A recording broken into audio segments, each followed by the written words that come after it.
Before you start up your tractor, there's a couple things you should check.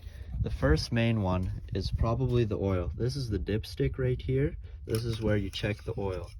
And on here, you can see ours is right a little bit above the full line, which is okay, but you don't want it to get below that add line there. And yeah, so the oil is good. You can just put that back in there.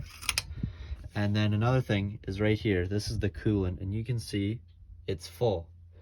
Another thing that you should check, and on our tractor, our hydraulic oil is up here.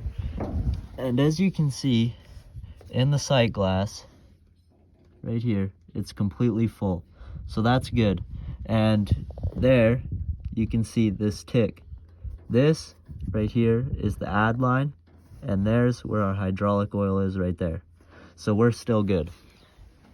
And then another thing you should check, on our tractor, this is a track tractor, so we obviously don't have tires, but you should make sure if you have a track tractor that all of these are good, they're lubricated. Ours are still good on ours, that these aren't falling apart or anything like that.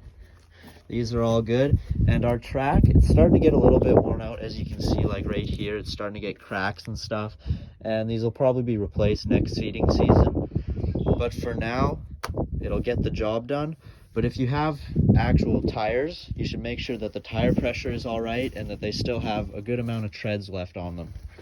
Another thing you can check before you start it up is your diesel level. And ours is about half a tank, so we're still good.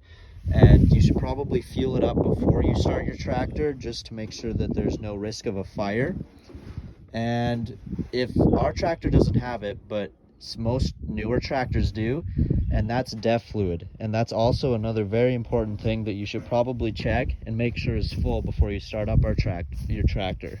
And that's about it.